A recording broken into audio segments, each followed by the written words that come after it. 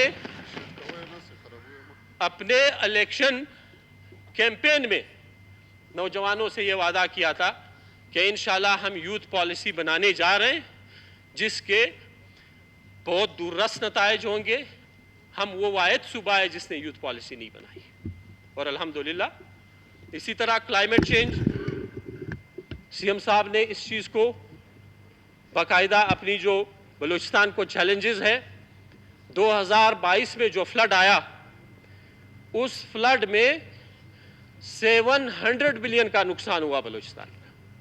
آپ کا انفراسٹرکچر تباہ ہوا, آپ کے ڈسکنیکٹیوٹی آئی, اور میں یہاں اپریشیٹ کرتا ہوں پی ڈی ایم اے بلوچستان کو کہ ہمیشہ جب بھی کوئی ڈیزاسٹر آیا ہے, جب بھی کوئی کلیمٹی آئی ہے, تو اس جو پرومپٹ رسپانس, جو ایفیشنسی پی ڈی ایم اے نے اپنے لمیٹڈ ریسورسز میں دکھائی ہے, اس کے سب بلوچستان کے لوگ گواہ ہیں. اور میں سی ایم صاحب کا شکریہ ادا کرتا ہوں کہ پی ڈی ایم اے کے جو فنڈز ہیں وہ انہانس کیے ہیں, لیکن ضرورت اس بات کی ہے کہ ہم ڈسٹرکٹ لیول پہ, ڈویژن لیول پہ, کیونکہ ہماری جو بلوچستان ایک واسٹ پروونس ہے, کیلیمٹی میں جب بھی کوئی ڈسکنیکٹیوٹی یا کوئی برج یا کوئی بھی لینڈ سلائیڈنگ ہو جاتی ہے, اس وقت پھر وہاں پہ ریلیف گڈز پہنچانا, وہاں پہ ریسکیو آپریشن ہمارے لیے مشکل ہو جاتا ہے. تو ضرورت اس بات کی ہے کہ جو میجر چیلنجز ہیں ہم اس طرف اپنے فنڈز جو ہے اس طرف موو کر دیں. کچھ نہیں ہوگا اگر بلوچستان میں 5 سال نالیاں نہ بنے. میں حلفاً کہتا ہوں کہ جو میری کانسٹیچوئنسی ہے اس میں ہر جو گلی ہے, ہر روڈ 3 4 مرتبہ بنا ہے. There is no quality check on the construction. آپ کا کوئی چیک اینڈ بیلنس سسٹم ہی نہیں ہے, آپ کے روڈ کا کوئی لائف ہی نہیں ہے. آپ دنیا کا نظام دیکھیے, اپنا دیکھیے. آپ پلاننگ کریں گے, آپ جو کنٹریکٹر ہائر کریں گے, اس روڈ کی لائف نہیں ہوگی, اس کنسٹرکشن کا, اس انفراسٹرکچر کا اگر لائف نہیں ہوگا تو یہ تو پلاننگ نہیں ہوئی. تو ہم اپنے پیسے ضائع کر رہے ہیں. ہم صرف, یعنی میرا پہلا بجٹ سپیچ ہے اور پہلا بجٹ ہے, میں نے جو آبزرو کیا کہ جب جیسے ہی پی ایس ٹی پی بک آیا سارے دوست کنگالنے لگے کہ میری کون سی اسکیمیں آئی ہے, کون سی نہیں. اور اگر ہم مجھ سمیت ساری اسکیمیں اٹھا لیں تو وہ اس نیچر کی ہے جس سے لوگوں کا کوئی سوشل اکنامک امپیکٹ نہیں ہونے والا. ہمیں باقاعدہ ایک پلاننگ کرنی پڑے گی, انفراسٹرکچر کے حوالے سے, کنسٹرکشن کے حوالے سے, تعلیم کے حوالے سے, صحت کے حوالے سے. آج یعنی ہمیں افسوس سے کہنا پڑتا ہے کہ جب بھی یہاں پہ کوئی کانگو کا نام سنتا ہے, کانگو ایک عام بیماری ہے, لیکن یہاں پہ جب کوئی بھی کانگو کا ایک کیس رپورٹ ہوتا ہے پریشانی ہو جاتی ہے. آیا ہمارے ہیلتھ کیئر سسٹم اتنا بیٹھ گیا ہے کہ ہم کانگو کا علاج نہیں کر سکتے؟ اس کے لیے علاج کیا ہے؟ آئسولیشن وارڈز بنانے. آئسولیشن وارڈز اگر ہے, ان کی حالت آپ دیکھیں. یہ ان حکومتوں کی ذمہ داری تھی جو ہم سے پہلے تھے, لیکن اگر وہ کام نہیں کر گئے, ہماری ذمہ داری ہے کہ ہم کام کریں, ہم پیسہ لگائیں. اپنے جو علاقے کے جینین ایشوز ہیں, آج کوئٹہ پورا ایک ٹینکر مافیا کا قبضہ ہے. یعنی آپ اگر بجٹ اٹھا کے دیکھیں کہ ہم واسا اور پی ایچ ای میں کتنا پیسہ خرچ کر رہے ہیں اور اس سے ہمیں کتنا فائدہ مل رہا ہے، عام عوام کو کتنا فائدہ مل رہا ہے. یعنی ہم 2 دن سے کرپشن کی باتیں کر رہے ہیں، ہمارا سسٹم انسینٹیوائز کرتا ہے، ایک انسینٹیو دیتا ہے کہ ہم کرپشن کریں. اب ایک شخص کی 30,000 تنخواہ ہے، اس نے اپنے بچے کو پرائیویٹ سکول میں داخل کروانا ہے کیونکہ ہمارا ایجوکیشنل سسٹم جو ہے دیٹس ناٹ ورکنگ. میں نے علاج، اس غریب نے اپنی علاج پرائیویٹ اسپتال سے کرانی ہے، اس نے اپنے بچوں کو پرائیویٹ سکول میں داخل کرنا ہے، اس نے بل جو اتنے باری برکم بل آتے ہیں اور بجلی ہوتی نہیں ہے وہ بھی بھرنے اور اپنا گھر بھی چلانا ہے. تو وہ مجبور ہے، وہ کیا کرے؟ آپ سسٹم بنا لیں، آپ لوگوں کو موقع نہ دے کہ وہ بددیانتی کریں.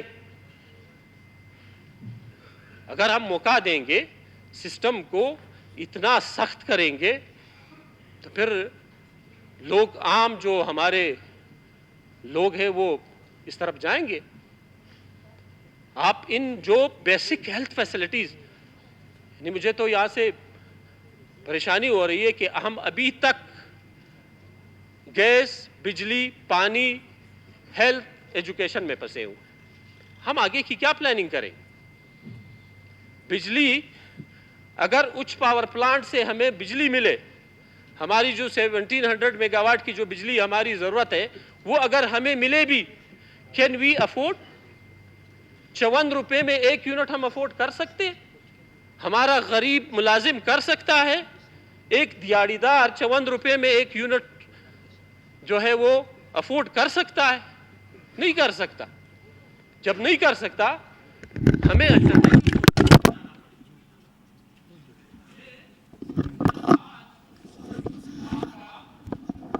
جو بجلی کا نظام ہے، آپ کیسکو چیف کو ہم نے یہاں پہ، یعنی آنریبل اسپیکر نے کئی مرتبہ یہاں پہ بلایا، لیکن اس بلانے کا 1% بھی فائدہ نہیں ہوا.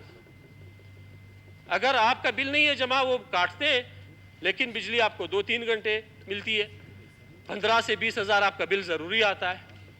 اس کے اوپر کوئی چیک اینڈ بیلنس سسٹم نہیں ہے. ہمارا مانیٹرنگ اینڈ ایویلویشن سسٹم ہی نہیں ہے. اگر ہے وہ کام ہی نہیں کر رہا.